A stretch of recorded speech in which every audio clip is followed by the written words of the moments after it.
La noche que encontré la habitación 12B, ya llevaba 3 años trabajando en el turno nocturno del Hospital General Lázaro Cárdenas.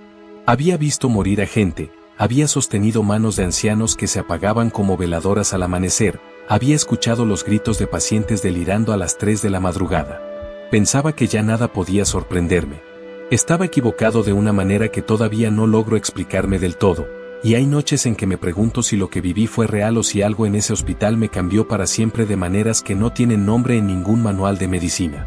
Este canal es nuevo, pero estoy subiendo historias reales y perturbadoras todos los días. Si te gustan los relatos de este tipo, te invito a suscribirte y a activar la campana. No te vas a arrepentir. Me llamo Rodrigo.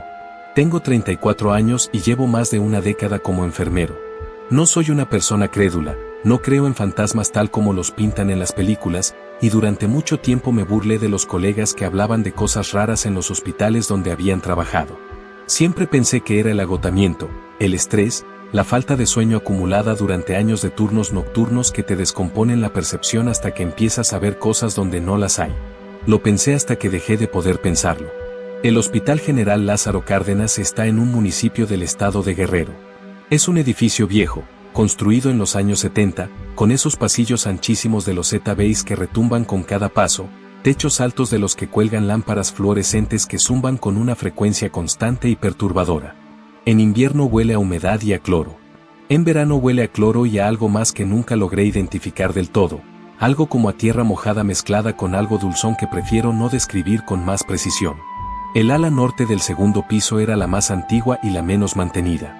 Las paredes tenían manchas de humedad que con los años habían tomado formas irregulares, orgánicas, que dependiendo de cómo cayera la luz parecían figuras distintas.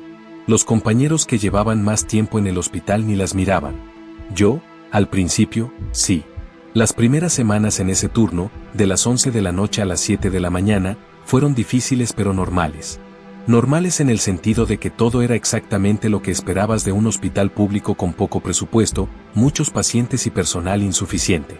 Rondas cada 2 horas, medicamentos a destiempo porque la farmacia tardaba en surtir, papelería interminable, médicos de guardia que dormitaban en el cuarto de descanso y a quienes había que sacudir cuando llegaba una urgencia.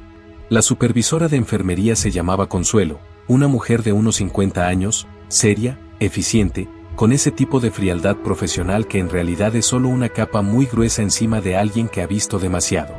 Ella fue quien me asignó el área norte del segundo piso. Y fue ella quien, el primer día, me dijo sin mucha ceremonia y sin mirarme a los ojos: la habitación del fondo, la 12B, siempre está cerrada con llave. No la abras. Si en algún momento escuchas algo raro viniendo de ahí, me avisas a mí directamente. No le preguntes a nadie más. Le pregunté por qué. Problemas de humedad, dijo, y se alejó por el pasillo. Durante las primeras semanas no le di mayor importancia. El hospital tenía varias áreas que estaban fuera de servicio por mantenimiento pendiente, y una habitación con problemas estructurales no era ninguna rareza. Pero empecé a notar cosas pequeñas. Detalles que por sí solos no significaban nada, pero que con el tiempo fueron acumulándose hasta formar algo que no me dejaba dormir bien durante el día. La primera cosa que noté fue con las luces. El pasillo del ala norte tenía una hilera de lámparas fluorescentes, y la tercera, contando desde el fondo, justo frente a la habitación 11, parpadeaba de manera intermitente. Reporté el fallo en la bitácora de mantenimiento, como correspondía. Nadie la reparó. Pero lo extraño no era que parpadeara, sino cuando parpadeaba, siempre a la misma hora, entre la 1 y las 2 de la madrugada, con una regularidad que parecía mecánica. Y cuando parpadea una lámpara fluorescente con esa frecuencia, el efecto en un pasillo largo y vacío es el de una película muda. El mundo se convierte en una secuencia de fotogramas, movimiento cortado, sombras que aparecen y desaparecen. Una noche me detuve a observarlo durante 1 minuto completo, y fue durante ese minuto que vi por primera vez la sombra al fondo del pasillo. Era solo eso, una sombra. Una forma oscura en el espacio entre la última lámpara y la puerta de la habitación 12B. No moviéndose, no haciendo nada, simplemente ahí. Me dije que era la proyección de algo, de algún objeto, del ángulo de la luz parpadeante. Seguí caminando. No volteé hasta llegar a la salida del pasillo, y cuando volteé la sombra ya no estaba. Me fui al cuarto de enfermería y me serví café y no lo pensé más. Pero lo seguí viendo. No siempre, no todas las noches, pero sí con suficiente frecuencia como para que dejara de ser posible ignorarlo. Y empecé a darme cuenta de que la sombra no siempre estaba en el mismo lugar. A veces estaba al fondo. A veces estaba más cerca, frente a la habitación 10 o la 9. Una noche la vi, o creí verla, justo afuera de la habitación 8, que era una habitación ocupada con 2 pacientes postoperados. Esa noche entré a revisar a los pacientes de la 8. Un hombre de unos 60 años que había tenido una operación de vesícula, y una mujer mayor, doña Esperanza, que estaba recuperándose de una fractura de cadera. Los dos dormían. Los monitores estaban bien. El cuarto olía a antiséptico y a ese olor específico de la piel humana en recuperación, algo entre dulce y ácido. Revisé los sueros, anoté los signos en la hoja, y cuando estaba a punto de salir, la mujer habló. «Ya sé que está ahí», dijo en voz perfectamente clara, sin somnolencia, como si llevara rato despierta. Me detuve. «¿Cómo dice, doña Esperanza?» Ella tenía los ojos cerrados. «¿Que ya sé que está ahí?», repitió. «En el cuarto del fondo. No le abra». Se lo dije a Consuelo a la mañana siguiente, antes de salir. La supervisora me escuchó sin cambiar la expresión. «Los pacientes mayores dicen cosas raras de noche», me dijo. «Especialmente los postoperados, con la anestesia y los analgésicos. No lo tomes a pecho». Y volvió a sus papeles. Pasaron 2 semanas sin nada notable. O casi nada notable. Aprendí a no mirar el fondo del pasillo entre la 1 y las 2 de la madrugada, que era una solución poco profesional pero efectiva. Luego ocurrió lo de la puerta. Era una noche de octubre, con lluvia. Había 2 nuevos ingresos en el ala norte, un hombre joven con pancreatitis severa en la habitación 6, y una niña de 9 años con neumonía en la habitación 9. Estaba haciendo mis rondas, concentrado en los papeles, cuando escuché el clic. Ese sonido inconfundible de una manija que gira y una puerta que se abre. Levanté la vista. La puerta de la habitación 12B, al fondo del pasillo, estaba entreabierta. No entré. Me quedé parado en el pasillo, mirándola, durante lo que debieron ser unos 30 segundos que se sintieron mucho más largos. Del interior no salía ningún sonido, ninguna luz. Solo la oscuridad de un cuarto cerrado que de pronto no estaba tan cerrado. Fui al cuarto de enfermería, tomé el teléfono y llamé al número de Consuelo. No contestó. Llamé 2 veces más. Nada. Entonces me fui a buscar al médico de guardia esa noche, el doctor Fuentes, un hombre joven que me escuchó con cara de no querer escucharme. «Pues ciérrela», me dijo. «¿No quiere ir usted?» Me miró un segundo. «Ciérrela usted, Rodrigo. Probablemente la corriente de aire». Volví al pasillo. La puerta seguía entreabierta. Me acerqué despacio, escuchando, tratando de percibir cualquier sonido del interior. Nada. Extendí la mano y empujé la puerta para cerrarla desde afuera, sin asomarme. La cerradura hizo clic. Anoté el incidente en la bitácora y no dormí nada ese día. La semana siguiente, uno de los pacientes de la habitación 7, un señor de unos 70 años llamado don Aurelio que estaba internado por problemas cardíacos, me pidió en voz muy baja que me acercara durante la ronda de las 2 de la mañana. Era un hombre tranquilo, lúcido, de esos pacientes que no molestan y que a veces te preguntan el nombre porque genuinamente quieren saber cómo te llamas. «Oye, Rodrigo», me dijo, y el simple hecho de que supiera mi nombre cuando yo estaba seguro de no habérselo dicho me causó un leve escalofrío que intenté ignorar. «¿Tú ya entraste al cuarto del fondo?» «No», le dije. «Está fuera de servicio». Don Aurelio asintió lentamente. Tenía la mirada fija en el techo. «Bien hecho», dijo. «No entres. Hay algo ahí que se está volviendo más fuerte». Hizo una pausa. No sé cómo decirlo de otra manera. «Algo que come». Le pregunté qué quería decir con eso.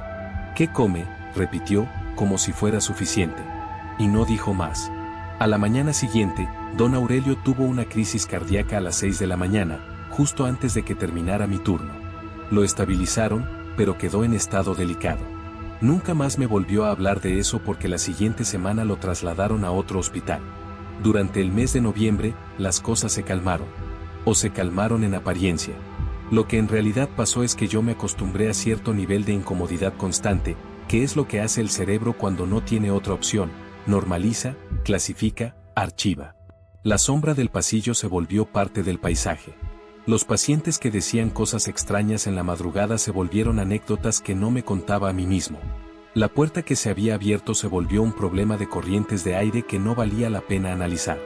Pero en diciembre, todo cambió. Fue un martes, 22 días antes de Navidad. Lo recuerdo porque había un arbolito de plástico pequeño en el cuarto de enfermería que alguien había puesto esa semana. El turno comenzó normal, 5 pacientes en el ala norte, 4 adultos y una adolescente de 16 años que estaba internada por apendicitis reciente. El doctor de guardia era uno que no conocía bien, un residente apellidado Maldonado que se veía muy cansado desde el principio del turno. A la medianoche, la adolescente de la habitación 4 pulsó el timbre. Fui a verla y me dijo que no podía dormir porque escuchaba ruidos. Le pregunté qué tipo de ruidos. Me miró como si la pregunta fuera obvia. Como alguien arrastrando algo por el piso, dijo. En el pasillo. O en el cuarto de junto. La habitación de junto era la 5, que estaba vacía esa noche. Debe ser el personal de limpieza, le dije, aunque sabía que limpieza no pasaba de noche. Lleva horas, dijo la chica. Tenía los ojos muy abiertos. Horas, señor. Desde que se hizo la noche. Le di algo para dormir, una dosis baja que el médico ya tenía indicada en caso necesario, y salí. Me quedé un momento en el pasillo, escuchando. Había un sonido. Muy tenue, sí, pero ahí estaba, algo como un arrastre, lento, interrumpido, viniendo de algún punto indeterminado del corredor. Caminé despacio hacia el fondo. El sonido aumentaba muy ligeramente conforme me acercaba a la habitación 12B. Me detuve frente a la puerta. El sonido venía de adentro. No un sonido de animal, no un sonido de tubería o de estructura. Era algo más orgánico que eso, más irregular, con pausas que tenían una calidad casi respiratoria. Puse la palma de la mano en la puerta, muy despacio, y la sentí. El frío. La puerta estaba fría, mucho más fría de lo que debería estar en un pasillo con la calefacción encendida, con una diferencia de temperatura tan notable que retiré la mano como si me hubiera quemado. Llamé a Consuelo de nuevo. Esta vez contestó. Hay un sonido en la 12B, le dije. Y la puerta está muy fría. Silencio. ¿La abriste? No. Otro silencio, más largo. Vete al cuarto de enfermería, dijo. Cierra la puerta del cuarto. Haz tus anotaciones y no te acerques al fondo del pasillo hasta que amanezca. Mañana cuando vengas al turno, hablamos. ¿Qué hay en ese cuarto, Consuelo? Mañana, dijo. Y colgó. Esa noche, a las 3:15 de la mañana, alguien me llamó por mi nombre. Estaba en el cuarto de enfermería, como me había dicho Consuelo, con la puerta entornada. Había estado completamente despierto, tomando café, revisando expedientes, escuchando el silencio del hospital con esa atención específica y agotadora que es peor que el miedo declarado. Y entonces lo escuché, mi nombre, en voz baja, viniendo del pasillo. Rodrigo. No era un paciente. Era una voz desde afuera del cuarto de enfermería, desde el pasillo vacío. Una voz que no reconocí, que no era de ninguno de los 5 pacientes que tenía esa noche, que no era del doctor Maldonado. Era una voz que sonaba como si viniera de lejos y de cerca al mismo tiempo, como si alguien hubiera grabado la palabra en algún lugar lejano y la estuviera reproduciendo a muy bajo volumen frente a mi puerta. Salí al pasillo. Estaba vacío. Pero la puerta de la habitación 12B estaba abierta de par en par. No entreabierta como la primera vez. Completamente abierta, de manera que el interior quedaba expuesto al pasillo, aunque la oscuridad dentro era tan densa que ver nada desde afuera era imposible. La lámpara frente a la habitación 11 parpadeaba con esa frecuencia perturbadora. Y en la oscuridad del interior de la 12B, en el borde donde terminaba la luz del pasillo y comenzaba esa negrura que se veía casi sólida, había algo. No era una figura humana. O no completamente. Era más alta y más delgada de lo que debería ser cualquier persona, con proporciones que el parpadeo de la lámpara hacía difícil de fijar, como si el contorno cambiara con cada destello. No tenía cara visible. No se movía. Pero transmitía algo, una sensación que no sé cómo describir en términos precisos, que era parecida a la sensación de ser observado pero amplificada hasta un punto en que dejaba de ser metafórica y se volvía física, una presión en el pecho, un zumbido detrás de los ojos, una necesidad urgente de hacer algo que no tenía nombre. No sé cuánto tiempo estuve ahí parado. Pudo haber sido 10 segundos o 2 minutos. Lo que sé es que en algún momento el parpadeo de la lámpara se detuvo, la luz del pasillo se estabilizó, y la figura ya no estaba. La habitación 12B seguía abierta, pero el interior se veía ahora como cualquier habitación vacía y abandonada, sillas viejas apiladas, una cama sin colchón, una ventana con las cortinas cerradas que dejaba pasar una franja de luz de la calle. Volví al cuarto de enfermería. Cerré la puerta con llave. Me quedé sentado frente al escritorio hasta las 6 de la mañana sin moverme, con el corazón latiendo a un ritmo que no era normal, revisando en mi cabeza todo lo que había visto y buscando la explicación racional que esta vez, sin importar cuánto la busqué, no llegó. A la mañana siguiente, antes de salir, encontré a Consuelo en su oficina. Le conté todo. El sonido, el frío en la puerta, la figura. Ella me escuchó sin interrumpirme, con esa cara suya de no mostrar nada. Cuando terminé, cruzó los brazos y me dijo: en 2009, antes de que tú llegaras, en esa habitación murió un paciente que no debería haber muerto. No voy a entrar en detalles porque no vienen al caso. Lo que sí te puedo decir es que después de eso, 3 enfermeros que trabajaban en ese turno renunciaron. Uno terminó en psiquiatría. Y el médico que estuvo presente aquella noche pidió traslado a otro estado y nunca volvió. Me quedé callado. No entiendo qué hay ahí, continuó Consuelo. Y tampoco quiero entenderlo. Lo que sé es que mientras no se abra esa puerta y nadie se quede adentro, no le pasa nada a nadie. Es cuando alguien cruza ese umbral que las cosas se complican. ¿Qué tipo de cosas? Ella me miró directamente por primera vez en esa conversación. El tipo de cosas que no se pueden escribir en un expediente, dijo. Durante las semanas siguientes estuve pidiendo el cambio de turno. No lo conseguí de inmediato, porque en ese hospital, como en todos los hospitales públicos del país, hay una lista de espera para todo. Seguí trabajando en el ala norte del segundo piso. Seguí haciendo mis rondas. Aprendí a mantener los ojos al frente entre la 1 y las 2 de la mañana. Empecé a usar audífonos a bajo volumen durante las horas más silenciosas, no para escuchar música sino simplemente para tener algo que ocupara la frecuencia en la que se colaban los sonidos que no quería escuchar. Pero hubo una noche más. La última. Fue en enero. Un jueves. El hospital estaba relativamente tranquilo, solo 3 pacientes en el ala norte, todos estables. Yo estaba cansado de una manera que iba más allá del cansancio físico, ese cansancio que se instala cuando lleva semanas durmiendo mal y pensando demasiado y teniendo en algún rincón del cerebro una alarma de baja intensidad que nunca se apaga del todo. A la 1:30 de la mañana, la lámpara frente a la habitación 11 no parpadeó. Se apagó completamente. Y luego se apagaron las 2 lámparas de ese lado del pasillo, dejando el fondo en oscuridad total. Me levanté del cuarto de enfermería, abrí la puerta del pasillo y miré hacia el fondo. La 12B estaba cerrada. El pasillo estaba oscuro y vacío. Luego escuché el llanto. Era un sonido de niño, un llanto suave y continuo, viniendo de adentro de la habitación 12B. No era el llanto de alguno de mis pacientes, los 3 que tenía esa noche eran adultos. Era unmistakablemente el llanto de un niño pequeño, quizás de 3 o 4 años, ese tipo de llanto cansado que hacen los niños cuando ya no tienen fuerza pero tampoco pueden detenerse. Me paralicé completamente. El llanto no paraba. Continuó durante lo que debieron ser 2 o 3 minutos, igualito, constante, sin subir ni bajar de intensidad, como si estuviera grabado en un loop. Y entonces cambió. No dejó de ser un llanto, pero se fue transformando en algo diferente, más grave, más resonante, hasta que dejó de sonar como un niño y empezó a sonar como algo que imitaba a un niño sin ser ya un niño, algo que había aprendido el sonido pero no la naturaleza de lo que imitaba. Y en ese punto, algo muy primitivo en mí, algo que no tiene nada que ver con la razón ni con la formación médica ni con los años de trabajo en noches difíciles, algo puramente animal, me dijo que retrocediera. Retrocedí. Lentamente al principio, luego más rápido, hasta llegar al cuarto de enfermería y cerrar la puerta con llave y quedarme con la espalda contra la puerta escuchando como el sonido continuaba afuera en el pasillo, cada vez más cercano, hasta que se detuvo justo afuera de mi puerta. No hubo más sonidos. A las 6 de la mañana, cuando comenzó a haber movimiento en los pasillos, salí. El pasillo estaba normal. Las luces funcionaban. La habitación 12B estaba cerrada con llave. No había nada. Pedí el cambio de turno ese mismo día de manera formal, por escrito, invocando razones de salud. Me lo concedieron 2 semanas después. Empecé a trabajar en el ala pediátrica del primer piso, turno vespertino, de 3 a 11 de la noche. Durante los primeros meses seguía despertándome a la 1:30 de la madrugada, sin alarma, con el corazón acelerado y ese sonido en la cabeza, ese llanto que se transformaba en algo que ya no era un llanto.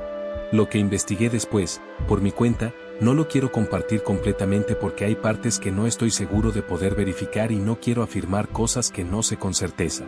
Pero sí puedo decir que el paciente que murió en 2009 en la habitación 12B era un hombre de mediana edad que había ingresado por una condición que en ese momento no parecía terminal, y que murió en circunstancias que nunca quedaron del todo explicadas en el expediente oficial. Y que en esa misma habitación, antes de ser clausurada, habían estado internados durante el mismo año 4 pacientes más que en el transcurso de las semanas siguientes a su alta tuvieron experiencias que sus familias describieron de maneras distintas pero con un denominador común: la certeza de que algo los estaba siguiendo. No sé qué hay en esa habitación. No sé si lo que vi y escuché tiene alguna explicación que se pueda escribir en un papel. Hay personas que dirían que el agotamiento extremo y los ambientes hospitalarios de alta carga emocional producen alucinaciones auditivas y visuales que el cerebro interpreta como sobrenaturales, y esas personas no están completamente equivocadas. Hay otras personas que dirían que los hospitales acumulan algo con el tiempo, algo que no tiene nombre preciso en el vocabulario secular, y que en ciertos casos ese algo se concentra en un espacio específico de manera que ya no puede ser ignorada. Yo ya no tengo la energía de defender ninguna de las dos posiciones.